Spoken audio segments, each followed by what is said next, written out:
नमस्कार, मैं नीतिका आप सबों का बहुत-बहुत स्वागत करती हूँ हमारे चैनल टरबाइन एस्ट्रो में। कार्यक्रम को आगे बढ़ाने से पहले मैं आप सबों का बहुत-बहुत धन्यवाद करती हूँ, क्योंकि आप सबों ने हमारे पिछले वीडियोस को इतना लाइक किया, इतने सारे व्यूज़ आए, बहुत अच्छे-अच्छे कमेंट्स आए, उसके लिए बहुत-बहुत धन्यवाद। आइए चर्चा को आगे बढ़ाते हैं और हमारे साथ मौजूद हैं जाने-माने एस्ट्रोलॉजर अश्विनी सर, जो कि एयरक्राफ्ट इंजीनियर भी हैं। अश्विनी सर, आपका बहुत-बहुत स्वागत हमारे इस चैनल पे आने के लिए। Thank you Nitika, thank you so much. बताइए आज किस बारे में बात करने वाले हैं। जी सर, बहुत दिनों से मैं सोच रही थी कि प्लीज हमारे व्यूअर्स को आप मांगलिक दोष के बारे में बताएं कि ये मांगलिक दोष क्या है और ये कैसे प्रबल होता है हमारे कुंडली में। हाँ, बहुत अच्छा दिन भी चुना है आपने, मंगलवार है और हमने लाल लाल पहना भी है। तो पहली बात तो ये कंफ्यूजन है कई लोगों का, बहुत सारा मिथ है कि मांगलिक दोष होता भी है या नहीं होता है। तो मांगलिक दोष होता है, बिल्कुल होता है, लेकिन मांगलिक होना और मांगलिक दोष होना इनमें काफी अंतर है। तो हमारे कुंडली में 12वां भाव, लगन भाव, चतुर्थ भाव, सप्तम भाव और अष्टम भाव, अगर इन स्थानों में मंगल विराजमान हो तो उस व्यक्ति को मांगलिक बोला जाता है। पर वो मांगलिक सर दोष ही हो ये जरूरी नहीं है। जी, आप कुछ करें। जी सर, मंगल से ही हम क्यों ये डिफाइन करते हैं कि मांगलिक दोष है? यानी सूर्य को भी क्रूर ग्रह बोला जाता है, तो सूर्य से हम लोग क्यों नहीं इसको डिफाइन करते हैं? मंगल को सेनापति कहा गया है, कमांडर कहा गया है।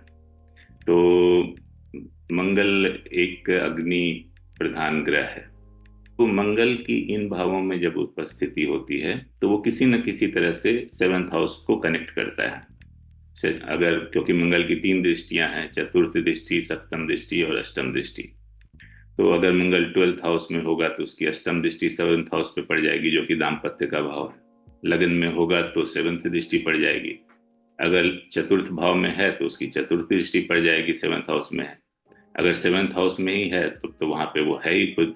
और अगर अष्टम भाव में हो तो जो दाम्पत्य भाव है 7th भाव, तो अष्टम भाव से दूसरा भाव होता है, यानी आपका ससुराल होता है। तो वो पूरा ससुराल पक्ष को इफेक्ट करता है। तो इसीलिए, और मंगल एक सेनापति है। मंगल, आप जैसे सैनिकों को देखेंगे, घर से दूर रहते हैं, वो सिर्फ कमांड पे चलते हैं।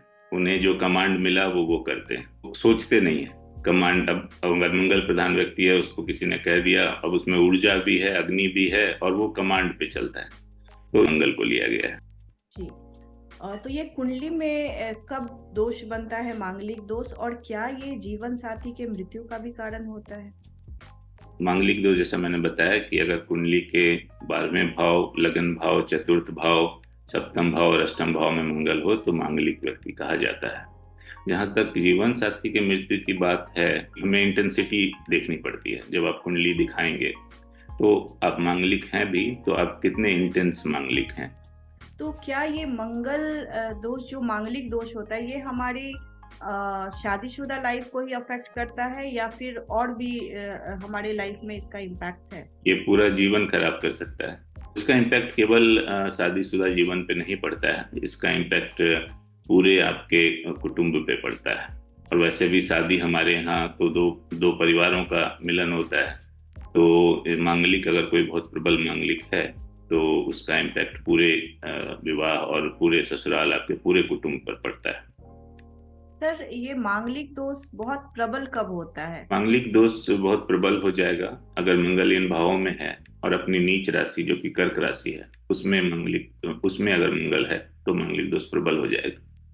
इन्हीं भावों में मंगल के अलावा बाकी क्रूर ग्रह हैं, जैसे राहु, केतु, सूर्य, अगर इन्हीं भावों में हो तो मांगलिक दोष प्रबल माना जाएगा। क्योंकि मांगलिक दोष बेसिकली है क्या कि मंगल चूंकि अग्नि है, इन भावों में अग्नि उत्पन्न करता है, और इस जो ये ग्रह है ये भी क्रूर ग्रह है, तो वो मल्टीप्लाई हो जाएगा।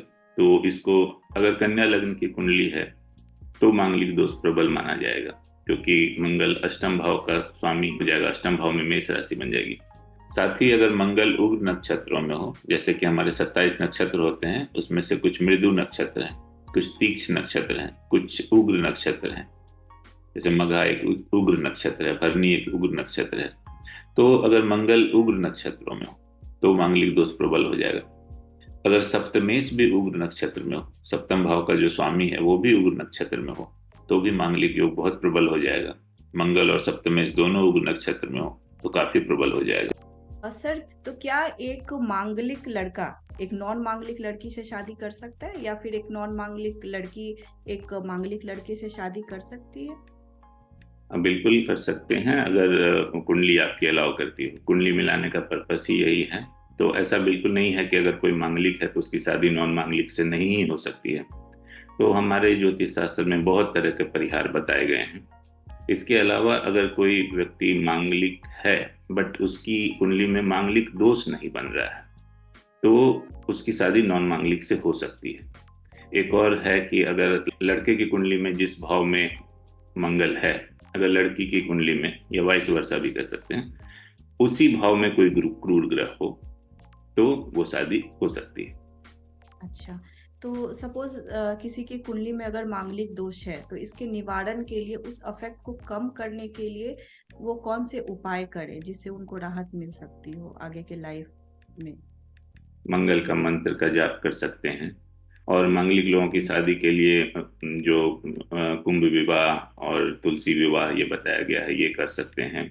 मंगल की शांति मंगल करवा सकते हैं। और मंगल का कौन बोलना है सर? ओम अंग अंगारकाय नमः, इस मंत्र का जाप एक अगर कोई व्यक्ति प्रबल मांगलिक है तो उसे जरूर करना चाहिए। और मांगलिक योग का परिहार कब हो जाता है इस बारे में जानना बहुत जरूरी है।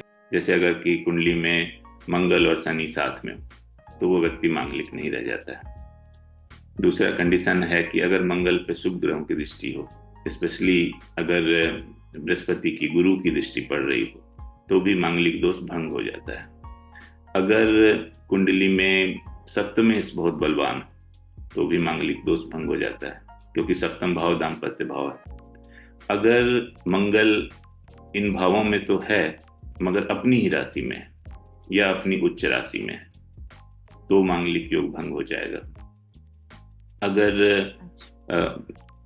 अगर मंगल की उच्च दृष्टि सप्तम भाव पे पड़ जाए तो भी मांगलिक दोष भंग हो जाएगा। तो इस तरह से बहुत सारे परिहार हैं जिससे कि मांगलिक दोष भंग हो जाता है।